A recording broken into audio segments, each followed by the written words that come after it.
Et là maintenant, ils disent, il manque quoi? Donc tu dois écrire une lettre en 2 exemplaires où tu dis à l'institution, j'aimerais déclarer mes employés. Signature, nom, date. De quoi? Je suis désespéré. Je suis désespéré. J'aurais jamais cru qu'à ce point ça pouvait me désespérer.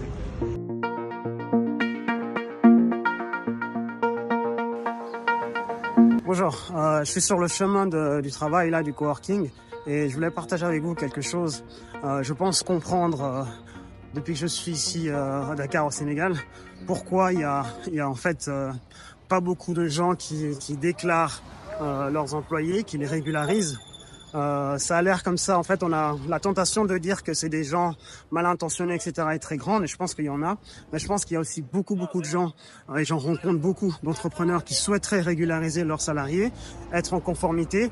Mais en fait, la lourdeur administrative est un frein. C'est un vrai frein. Et en fait, ce qui se passe, c'est que pour déclarer un employé, il faut savoir qu'il y a énormément de choses à faire. Il faut déjà rédiger un contrat de travail, l'imprimer en 4 exemplaires, le signer.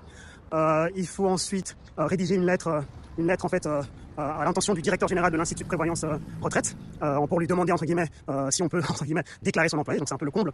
Pareil il y a aussi l'inspection du travail. L'inspection du travail, en fait, c'est ceux qui vont valider le contrat. Donc, en fait, il faut aussi rédiger une lettre à l'inspecteur du travail, en fait, de Dakar, le principal, où on lui dit pareil qu'on aimerait déclarer entre guillemets ses employés.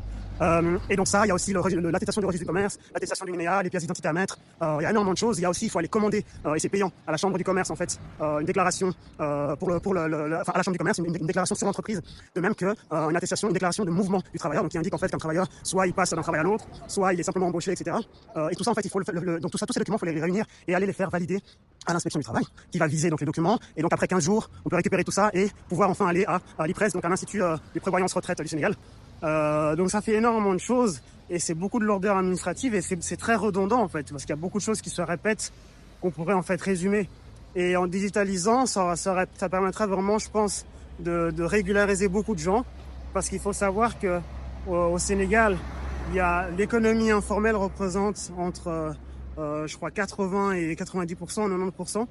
Donc c'est énorme. Donc en fait, je pense qu'il y a vraiment plein de gens bien intentionnés qui aimeraient déclarer leurs employés, mais c'est tellement lourd, c'est tellement contraignant. Il faut savoir que pour ma part, j'ai pris 3 jours simplement pour faire ça et j'ai été aidé par quelqu'un, un intermédiaire. Si j'avais fait ça tout seul, j'aurais perdu une semaine entière et c'est une semaine prise sur mon travail, sur mon entreprise, sur mon business. Pourquoi ça nous a pris 3 jours pour faire ces démarches avec mon intermédiaire? C'est tout simplement parce que faut savoir que c'est très difficile de se déplacer au Sénégal. Donc on peut pas comme ça en fait dans la même journée aller voir 3 institutions différentes. Et tout ce que je vous disais là, c'est à chaque fois dans des institutions différentes. Donc en fait, on peut pas tout régler en un jour. Donc forcément, il faut compter au moins 2 jours ou 3 jours si on veut voir 2 ou 3 institutions différentes, parce que il y a beaucoup de bouchons, la circulation est difficile. Donc on peut pas en fait comme ça tout régler aussi facilement. J'espère que ça va pas vous décourager de déclarer vos employés, mais simplement de prendre conscience de ces difficultés et essayer de faire pression sur les personnes qui décident de vraiment prendre en compte le fait que plus ces démarches seront facilitées et digitalisées, plus il y aura de gens qui aimeraient volontiers, qui déclareront volontiers leurs salariés, leurs employés, et ça sera profitable à l'économie sénégalaise, aux économies africaines.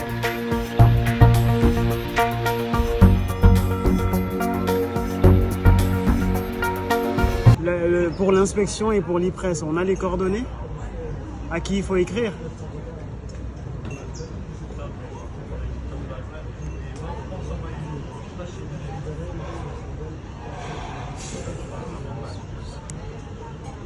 Ok.